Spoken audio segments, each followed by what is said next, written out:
So now let's talk about sort of a level 3, because we're going to keep this going, right? Is what I call extended arpeggios. And this is where the left hand takes the lead. So then you start to see me put my hands 2 octaves apart, and I'm doing and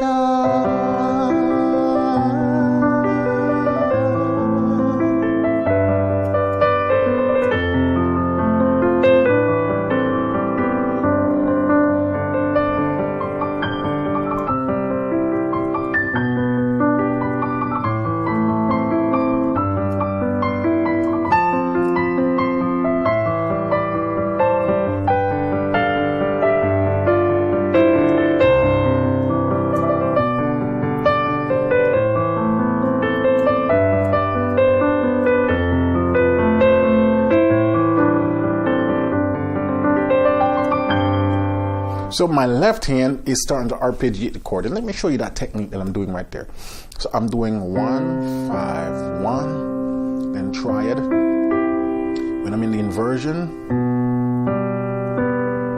then triad, then 1, then triad, then 1, then triad. So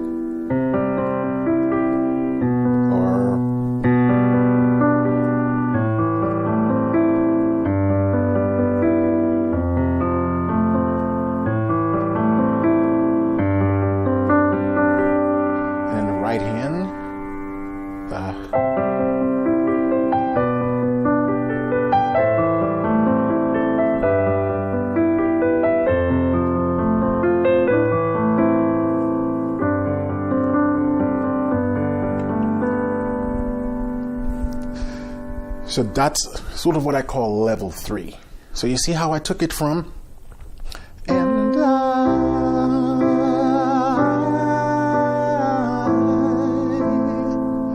I'm desperate for you. Level 2 and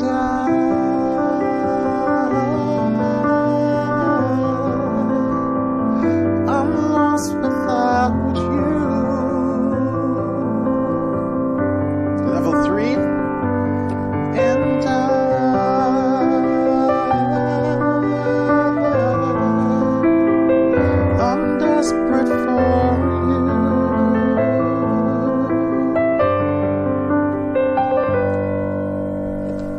Now, we can take it a little bit further where we keep the arpeggio in the left hand, and then we start adding what I call cross-rhythmic embellishment in the right hand. It would look like this. So, yeah, and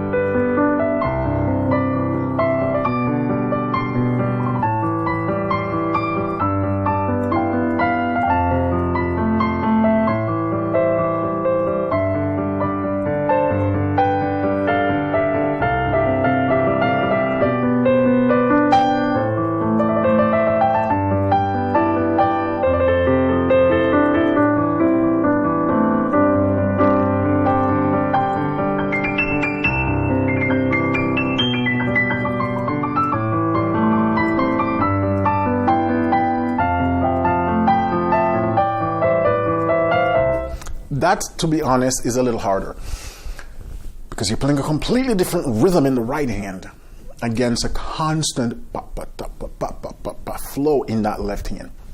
That's what we call it cross-rhythmic. Now, some of you often refer to it as independence.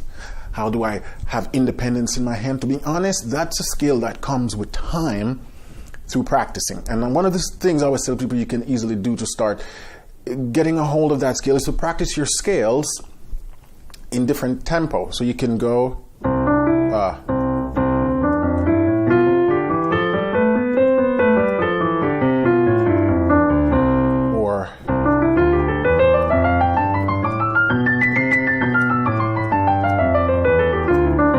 start doing two different things in the hand. When you're practicing technique, do a different rhythm in the hands, and that will start to equip you So when you're playing, you can do.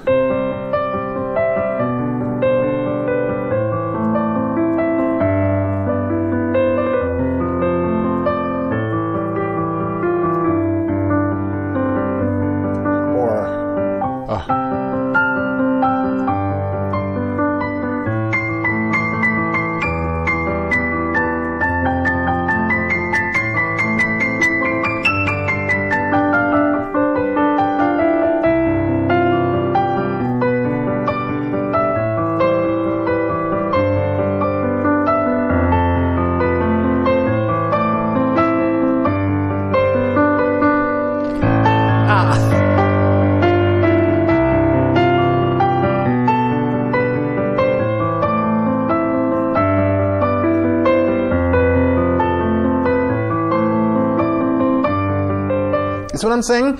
So sometimes I'll sit and I'll just try to do different rhythmic things between the hands. It comes in handy when you're playing to give you're playing some character, so you're not playing everything the same rhythm all the time. So because that will create some monotony as well, right? So those are the things I think about. So then when I'm playing the song, let's go through the different levels again. I'll sing and then sometimes I'll stop singing. So you kind of see what I'm doing, and that's why I kind of pivot and go around to create different levels of my song.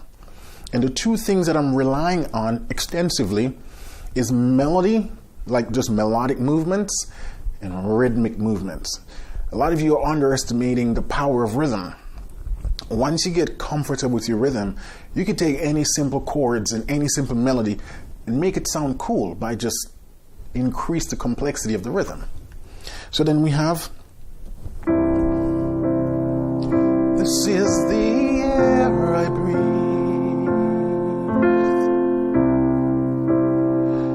This is the air I breathe. Your holy presence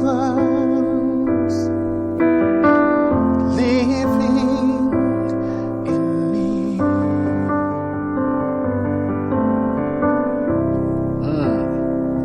This is my daily bread. This is my daily bread.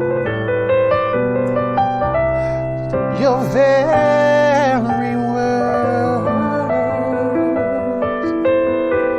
spoken to me, and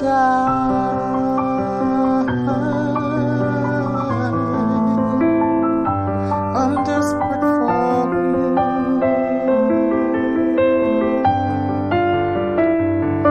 And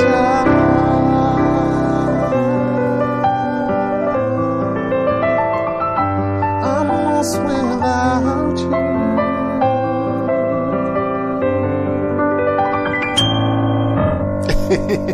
I missed that bass note. You see how I'm adding it different levels, but notice also I'm changing registers. That's another powerful, important tool. If you're playing a full 88 key keyboard, you got all these different registers to help create different colors. Use it. So I may start here, but I don't stay here very long. I start to then move the hands. And there is no rule that says, oh, you got to move up an octave in the second verse and then come back for the third.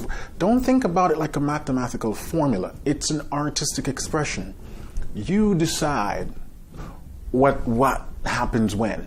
Now, if you're playing for a singer, soloist, group, something like that, where they're changing the utilize your registers. Think about it like a painter in his workplace. Painters create beautiful art using different colors, different shade of the colors. They can create depth. They can create all kind of magical things, right? Music is just the audio representation of the visual painting. And so you can utilize your different registers to create different colors. Volume, right? Different cross rhythms, or what we call texture. So a textural change would be from and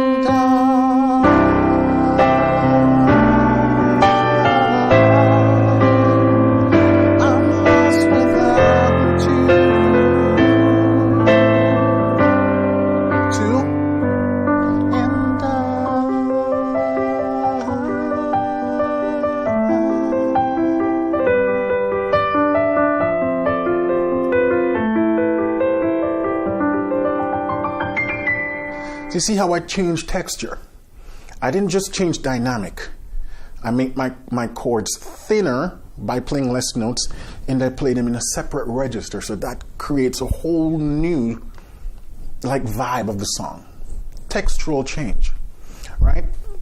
So those are just some of the cool stuff you can do to take your playing to the next level, melodically and rhythmically. Sounds good?